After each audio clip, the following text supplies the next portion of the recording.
നമസ്കാരം. ദീപാവലിയൊക്കെ എങ്ങനെയുണ്ടായിരുന്നു? ഞങ്ങളുടെ ഇവിടെ ദീപാവലിയൊക്കെ അടിപൊളിയായിരുന്നു. അപ്പൊ ഇന്നത്തെ വീഡിയോയിലേക്ക് കിടക്കാം. അപ്പോൾ ഇന്നത്തെ ഒരു സർക്കിൾ സ്കേർട്ട് റിലേറ്റഡ് ആയിട്ടുള്ള വീഡിയോ ആണ്. അപ്പോൾ ഡിഫറെൻറ്റ് ടൈപ്സ് ഓഫ് ഫാബ്രിക്സിൽ എങ്ങനെ ഈസി ആയിട്ട് സർക്കിൾ സ്കേർട്ട് കട്ട് ചെയ്തെടുക്കാം, അല്ലെങ്കിൽ എന്തൊക്കെ കാര്യങ്ങൾ പ്രത്യേകം ശ്രദ്ധിക്കാനുണ്ട് ഒരു സർക്കിൾ സ്കേർട്ട് കട്ട് ചെയ്യണ സമയത്ത് എന്നാണ് ഇന്നത്തെ വീഡിയോയിൽ പറയുന്നത്. അപ്പോൾ വീഡിയോ ഇഷ്ടപ്പെട്ടെങ്കിൽ ലൈക്ക് ചെയ്യാനും ഷെയർ ചെയ്യാനും സബ്സ്ക്രൈബ് ചെയ്യാനും മറക്കരുത്. അവസാനം വരെ കാണണം കേട്ടോ. അപ്പോൾ ആദ്യത്തെ ഞാൻ എടുക്കുന്നത് ബ്രൊക്കേഡ് ഫാബ്രിക് ആണ്. അത്യാവശ്യം സ്റ്റിഫാണ്. അപ്പം 4ആയിട്ട് മടക്കിയിട്ടാണ് ഈ സർക്കിൾ സ്കേർട്ട് ഉണ്ടാക്കുന്നത്. അപ്പം ഫാബ്രിക്കിനെ അങ്ങനെ തന്നെ 4ആയിട്ട് മടക്കി അതിന് ശേഷം വേസ്റ്റ് റൗണ്ട് എത്രയാണോ അത്രയും മാർക്ക് ചെയ്യുക. അതിന് ശേഷം സ്കേർട്ട് ലെങ്ത്തും മാർക്ക് ചെയ്ത് കൊടുക്കുക. അപ്പോൾ വേസ്റ്റ് റൗണ്ട് എന്ന് പറഞ്ഞാൽ അറിയാലോ, എലാസ്റ്റിക് വെക്കണം എന്നുണ്ടെങ്കിൽ waste round plus 10 inches add ചെയ്യണം.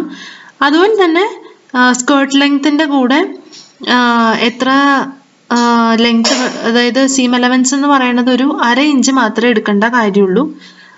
സീം അലവൻസ് അതിൽ കൂടുതൽ എടുക്കരുത്. അതിന് ശേഷം ഇത് കട്ട് ചെയ്തെടുക്കുക. അപ്പോൾ ഈസി ആയിട്ട് നമുക്കിത് കട്ട് ചെയ്തെടുക്കാനായിട്ട് സാധിക്കും. ഇത് സ്റ്റിഫായിട്ടുള്ള ഫാബ്രിക് ആയതുകൊണ്ട് തന്നെ കത്രിക കൊണ്ട് കട്ട് ചെയ്തെടുക്കാൻ വലിയ കഷ്ടപ്പാടൊന്നുമില്ല. ഈസി ആയിട്ട് നമ്മളത് കട്ട് ചെയ്തെടുത്തു. അപ്പോൾ ഇതിൻ്റെ പണി തീർന്നു. അപ്പോൾ ഒരു ബ്രൊക്കേഡ് അല്ലെങ്കിൽ ഒരു കോട്ടൺ ഫാബ്രിക്കിൽ ഈസി ആയിട്ട് നമുക്കത് കട്ട് ചെയ്തെടുക്കാൻ പറ്റും. നന്നായിട്ട് എപ്പോഴും അയൺ ചെയ്ത് കൊടുത്ത ശേഷം വേണം മാർക്ക് ചെയ്യാനും കട്ട് ചെയ്യാനും.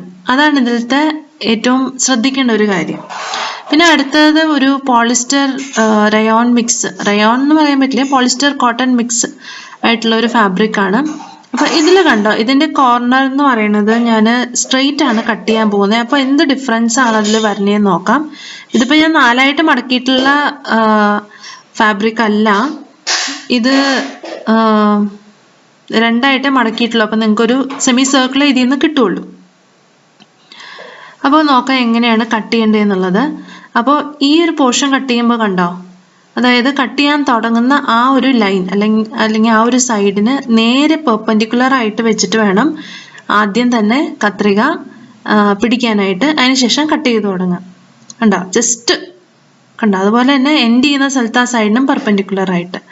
ഇത് ഞാൻ സ്ട്രെയിറ്റ് അങ്ങ് കട്ട് ചെയ്യാണ്. പിന്നെ ഇത് ചെറുതായിട്ട് അങ്ങോട്ടും ഇങ്ങോട്ടും തെന്നിപ്പോകാൻ സാധ്യത ഉള്ളത് കൊണ്ട് തന്നെയാണ് അവിടെ പിന്ന് വെച്ച് അറ്റാച്ച് ചെയ്തത്. ഇത് കണ്ടോ, ഈ സർക്കിൾ പ്രോപ്പറായിട്ടാണ് വന്നത്. വെറാസ് ആ നടുക്കുള്ള പോർഷൻ എന്ന് പറയുന്നത് കുറച്ചൊരു വി ഷേപ്പായിട്ടാണ് വന്നത്. ഇനി അടുത്ത ഫാബ്രിക് എന്ന് പറയുന്നത് ഒരു ലൈനിങ് ഫാബ്രിക് ആണ്. സാധാരണ പോളിസ്റ്റർ ലൈനിങ് എന്ന് വേണമെങ്കിൽ നിങ്ങൾക്ക് പറയാം. അപ്പോൾ എന്തുകൊണ്ടാണ് ആ വി ഷേപ്പ് വന്നത് എന്ന് ആണ് ഇതിലിനി പറയുന്നത്. ഇപ്പോൾ കണ്ടോ, ആ വേസ്റ്റ് റൗണ്ടിൻ്റെ ആ പോർഷൻ അല്ലെങ്കിൽ ആദ്യത്തെ ആ half circle, quarter of the circle mark ചെയ്യുന്നത് കറക്റ്റ് കേർവ് ആയിട്ട് തന്നെ മാർക്ക് ചെയ്യാണ്. അപ്പോൾ ഞാൻ മറ്റേതിൽ എന്ത് ചെയ്തു, സ്ട്രെയിറ്റ് ആയിട്ട് കട്ട് ചെയ്തു. അപ്പോഴാണ് ഈ ഒരു കോർണർ അങ്ങനെ ഒരു വി ഷേപ്പിലേക്ക് വന്ന്. അതങ്ങനെ വരരുത്. പിന്നെ ഇതൊക്കെ ബൈ പ്രാക്ടീസ് നേടിയെടുക്കാൻ പറ്റുന്ന കുറച്ച് കാര്യങ്ങളും കൂടിയാണ്. നമ്മൾ എങ്ങനെയാണ് സിസേഴ്സ് പിടിക്കുന്നത് അതും കൂടി ഇതിൽ ഇമ്പോർട്ടൻ്റ് ആണ്. അപ്പോൾ വിത്ത് എക്സ്പീരിയൻസ് അതൊക്കെ കറക്റ്റായിട്ട് വരുന്നതാണ്. പിന്നെ എക്സ്പീരിയൻസ് അല്ലാതെ ഒരു ബിഗിനറെ സംബന്ധിച്ചിടത്തോളം അത് മാർക്ക് ചെയ്ത ശേഷം കട്ട് ചെയ്യുക. കട്ട് ചെയ്യുന്ന സമയത്തും പ്രത്യേകം ശ്രദ്ധിക്കുക, നമ്മൾ ഏത് സൈഡാണോ അതിന് പെർപെൻഡിക്കുലർ ആയിട്ട് വേണം നമ്മൾ സിസേഴ്സ് ആദ്യം പിടിക്കാനായിട്ട്. ആ പിടിക്കുമ്പോൾ തന്നെ ആദ്യത്തെ ആ ഒരു കട്ടുണ്ടല്ലോ, ഫസ്റ്റ് വരുന്നത് കണ്ടോ, അത് ആ ഒരു കട്ടെന്ന് പറയുന്നത് കറക്റ്റ് പെർപെൻഡിക്കുലർ ആയിട്ട് വരികയാണെങ്കിൽ തന്നെ ആ ഷാർപ്പായിട്ടുള്ള കോർണേഴ്സ് നമുക്ക് അവോയ്ഡ് ചെയ്യാനായിട്ട് സാധിക്കും. തെന്നി പോകുന്ന ഫാബ്രിക്സ് ആയതുകൊണ്ട് തന്നെ പേൾ ബീഡഡ് പിൻസ് മസ്റ്റായിട്ട് വെക്കണം. ഇപ്പോൾ കറക്റ്റായിട്ടാണ് ആ സർക്കിൾ വരുന്നത്. ഇനി കഴിഞ്ഞ വീഡിയോസ് കണ്ടിട്ടുണ്ടെങ്കിൽ നിങ്ങൾ ശ്രദ്ധിച്ചിട്ടുണ്ടാവും, ഞാനൊരു സർക്കിൾ സ്കേർട്ടാണ് ചെയ്തിരുന്നത്. അപ്പോൾ അതിലൊരു ചെറിയ മിസ്റ്റേക്ക് എനിക്ക് സംഭവിച്ചിട്ടുണ്ടായിരുന്നു. പിന്നീട് ഞാനത് കറക്റ്റ് ചെയ്യുകയും ചെയ്തു. അതായത് സ്കേർട്ട് ലെങ്ത് എന്ന് പറയുന്നത് ഞാൻ മെഷർ ചെയ്ത സമയത്ത് വേസ്റ്റ് റൗണ്ടിൽ നിന്ന് നേരെ ഫ്ലോർ ലെങ്ത് ആണ് എടുത്തത്. അത് അഡൾട്ട്സിനെ സംബന്ധിച്ചിടത്തോളം ഓക്കെയാണ്. പക്ഷെ അത് കുട്ടികൾക്ക് വന്നപ്പോൾ ആംഗിൾ ലെങ്ത് വരെ അതിൻ്റെ നീളം ആവശ്യമുള്ളൂ. അപ്പോൾ ഒരു 1.5 ഇഞ്ചോളം എക്സ്ട്രാ വന്നു. അപ്പോൾ അത് ഞാൻ കട്ട് ചെയ്ത് എങ്ങനെയാണ് മാറ്റിയത് എന്നുള്ളതാണ് അതിൻ്റെ ഒരു മിനിയേച്ചർ ഫോമാണ് ഇവിടെ കാണിക്കുന്നത്. അപ്പോൾ സ്കേർട്ട് അത് ഒത്തിരി വലുതായതുകൊണ്ട് തന്നെ ഭയങ്കര ഡിഫിക്കൽട്ടാണ് എനിക്ക് ക്യാമറയിൽ കാണിക്കാനായിട്ട്. അപ്പോൾ ഒരു 1/2 ഇഞ്ച് ഞാൻ ഈ ചെറിയ ഇതിൽ നിന്ന് എങ്ങനെ കട്ട് ചെയ്തെടുക്കണേന്ന് നോക്കാം. അപ്പോൾ കുറച്ച് ഞാനിങ്ങനെ മാർക്ക് ചെയ്തു 1/2 ഇഞ്ച്. ഔട്ടർ സർക്കിളിൽ നിന്ന് ഒരു 1/2 ഇഞ്ച് വിട്ടിട്ട് ഇനി ഞാൻ ഈ ഒരു പോർഷൻ എടുത്ത് ഇങ്ങനെ മടക്കി വയ്ക്കുക. അതിന് ശേഷം ഇങ്ങനെ പിൻ ചെയ്ത് കൊടുക്കുക. വീണ്ടും കട്ട് ചെയ്യാം. ദീപാവലിയുടെ ഈ പടക്കം കേൾക്കണ ഒച്ച ആണ് കേട്ടോ. വീണ്ടും ഇതുപോലെ തന്നെ വെക്കുക. നന്നായിട്ട് പിൻ ചെയ്ത് കൊടുക്കണം കേട്ടോ. എത്ര നന്നായി പിൻ ചെയ്ത് കൊടുക്കുന്നോ അത്രയും നീറ്റായിട്ട് നമുക്ക് കട്ട് ചെയ്ത് കിട്ടും. ഇപ്പോൾ എനിക്ക് പറ്റിയ അബദ്ധം എന്താണെന്ന് വെച്ച് കഴിഞ്ഞാൽ ഇൻ ഡീറ്റെയിൽ ആയിട്ട് പറയുകയാണെങ്കിൽ, ഞാൻ ഇത് സ്കേർട്ടൊക്കെ ഇങ്ങനെ മെഷർ ചെയ്തു. അപ്പോൾ ഓൾറെഡി നീളം കൂടുതലാണ്. അപ്പോൾ ഞാൻ വിചാരിച്ച് ഇട്ട് കഴിയുമ്പോൾ അത് ഭംഗി വരും എന്നുള്ളൊരു പ്രതീക്ഷയിൽ ഞാൻ എന്ത് ചെയ്തെന്ന് വെച്ചാൽ എലാസ്റ്റിക് ഒക്കെ ഫിറ്റ് ചെയ്ത് കഴിഞ്ഞിട്ടാണ് അപ്പോൾ നീളം കൂടുതലാണെന്ന് കണ്ടത്. അപ്പോൾ ഞാൻ ഒരു എളുപ്പപ്പണിക്ക് ലൈനിങ് ഫാബ്രിക് ഉണ്ടല്ലോ, അതിനെ അങ്ങ് 4ആയിട്ട് അങ്ങ് മടക്കി അത് മാത്രം അങ്ങ് കട്ട് ചെയ്യാൻ ശ്രമിച്ചു. കട്ട് ചെയ്തപ്പോൾ കയറി ഇറങ്ങിപ്പോയി. അപ്പം എനിക്ക് മനസ്സിലായി ഇത് ശരിയാവില്ല ഈ പരിപാടി. അപ്പം ഞാൻ ഈ മെയിൻ ഫാബ്രിക്കിന് ഇതുപോലെ മാർക്ക് ചെയ്തു. 1.5 ഇഞ്ചോളം എക്സ്ട്രാ എനിക്ക് കട്ട് ചെയ്ത് കളയേണ്ടി വന്നു. അപ്പോൾ 1.5 ഇഞ്ച് ഇതുപോലെ കുറച്ച് മാർക്ക് ചെയ്ത ശേഷം ഇങ്ങനെ മടക്കി അങ്ങനെ അപ്പോൾ കറക്റ്റ് ആ ഒരു ഷേപ്പിൽ തന്നെ എനിക്ക് ഈസി ആയിട്ട് മടക്കിയെടുക്കാനായിട്ട് സാധിച്ചു.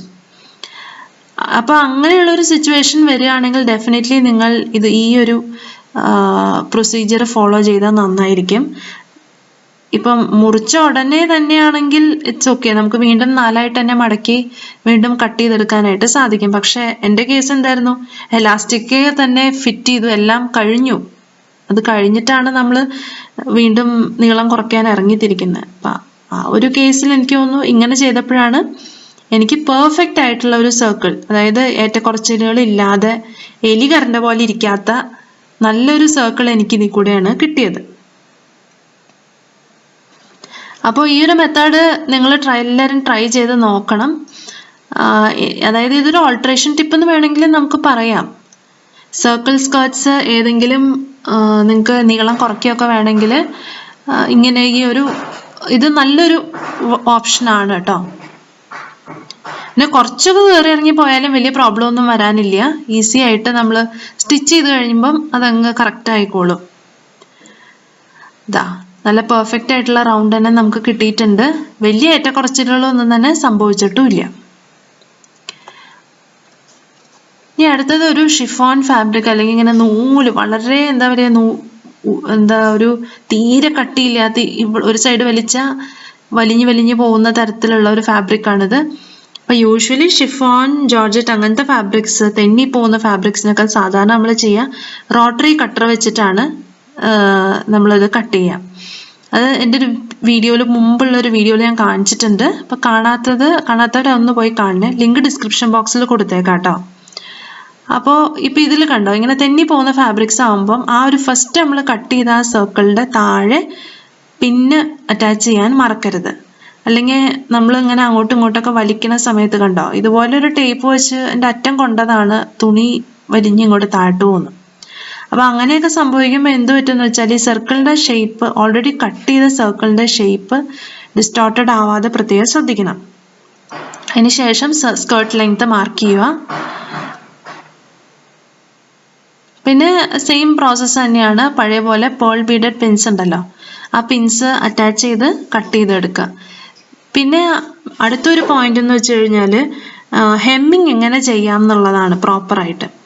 അപ്പം ഹെമ്മ് ചെയ്യുന്ന സമയത്ത്, അതായത് ഇങ്ങനത്തെ ഈ വളരെ ലൈറ്റ് ആയിട്ടുള്ള ഫാബ്രിക്സ് ഒക്കെ ഉണ്ടല്ലോ, ഇതിപ്പോൾ നോക്കിക്കോ, കട്ട് ചെയ്ത് കഴിഞ്ഞിട്ട് നിവർത്തി കഴിയുമ്പോൾ തന്നെ നിങ്ങൾക്ക് കാണാൻ പറ്റും അതിങ്ങനെ ചുരുണ്ട് കയറി പോണതാണ്. അപ്പം ഇങ്ങനെയുള്ളതൊക്കെ സൈഡ്സ് ഒക്കെ, അല്ലെങ്കിൽ അതിൻ്റെ ആ സർക്കിളിൻ്റെ ഔട്ടർ സർക്കിൾ 2ആയിട്ട് മടക്കി ഹെം ചെയ്തെടുക്കുക എന്ന് പറഞ്ഞാൽ അത്ര ഈസി ആയിട്ടുള്ള കാര്യമല്ല. അപ്പോൾ ഇങ്ങനത്തെ ഫാബ്രിക്സിന് നമ്മൾ പ്രത്യേകം ചെയ്യണമെന്ന് വെച്ചാൽ ഉരുട്ടി എന്നൊക്കെ പറയും. അതായത് അതിനൊരു പ്രഷർ ഫുട്ട് നമുക്ക് കിട്ടും. ഈ ഹോം സ്വിങ് മെഷീൻസ് ഉണ്ടല്ലോ, ആ ഹോം സ്വിങ് മെഷീൻസിൻ്റെ ഉള്ളിൽ നമുക്കൊരു പ്രത്യേക തരത്തിലുള്ള പ്രഷർ ഫുട്ട് കിട്ടും. അപ്പോൾ അത് വെച്ചിട്ട് നമുക്കിങ്ങനെ ഉരുട്ടിയടിക്കാനുള്ള ഓപ്ഷൻ ഉണ്ട്. ഒന്നുകിൽ അങ്ങനെ ചെയ്യാം, അല്ലെങ്കിൽ സാധാരണഗതിയിലുള്ള ഈ സിക്സാക് സ്റ്റിച്ച്, സാധാരണ പ്രഷർ ഫുട്ട് യൂസ് ചെയ്തിട്ട് സിക്സാക് സ്റ്റിച്ച് കൊടുത്താൽ മതി. അതായാലും കുഴപ്പമൊന്നുമില്ല, അങ്ങനെ കിടന്നോളും, വലിയ പ്രോബ്ലംസ് ഒന്നും ഉണ്ടാവില്ല. നീറ്റായിട്ട് അതിൻ്റെ എഡ്ജസ് ഫിനിഷ് ആവുകയും ചെയ്യും. നെറ്റഡ് ഫാബ്രിക്സ് ഉണ്ടല്ലോ, അതിനും സിമ്പിളായിട്ടുള്ള ഒരു സിക്സാക് സ്റ്റിച്ച് തന്നെ മതിയാവും.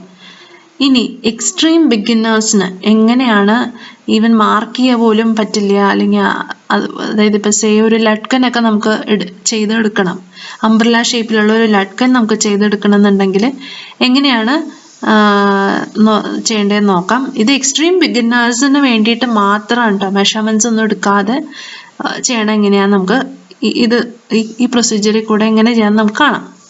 ഈസിയാണ്. ഇതൊന്നും എക്സ്പീരിയൻസ്ഡ് ഉള്ള അല്ലെങ്കിൽ ഒരു 2 തവണ അംബ്രല കട്ട് ചെയ്ത് കഴിഞ്ഞാൽ ഈസി ആയിട്ട് അംബ്രല കട്ട് ചെയ്യാൻ പറ്റും. പക്ഷേ പെർഫെക്റ്റ് ആയിട്ട് കട്ട് ചെയ്തെടുക്കണം, അല്ലെങ്കിൽ ഇതുവരെ കട്ട് ചെയ്തിട്ടില്ല അങ്ങനെയുള്ളവർക്കൊക്കെ ഇത് ഇങ്ങനെയും നമുക്ക് കട്ട് ചെയ്തെടുക്കാമെന്ന് മാത്രം.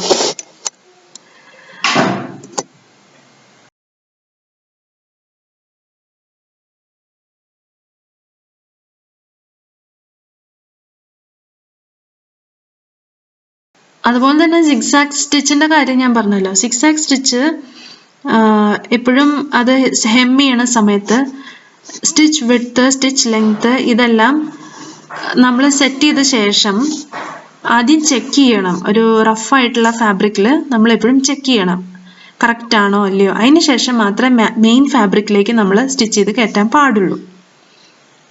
വേറെസ് ഒരു കോട്ടൺ ഫാബ്രിക് സ്റ്റിച്ച് ചെയ്തെടുക്കണം എങ്ങനെയാണെന്ന് വെച്ചാൽ, അതായത് കോട്ടൺ ഫാബ്രിക് അല്ലെങ്കിൽ ബ്രൊക്കേഡ് ഫാബ്രിക്കിന്റെ ഹെമ്മിങ്, സർക്കിൾ സ്കേർട്ടിന്റെ ഹെമ്മിങ്, ഔട്ടർ സർക്കിളിന്റെ ഹെമ്മിങ് ചെയ്യണ സമയത്ത് ശ്രദ്ധിക്കേണ്ടതെന്ന് വെച്ചാൽ, ആദ്യം ഞാൻ പറഞ്ഞല്ലോ 1/2 ഇഞ്ച് മാത്രമേ സീം അലവൻസ് ഇടേണ്ട കാര്യമുള്ളൂ.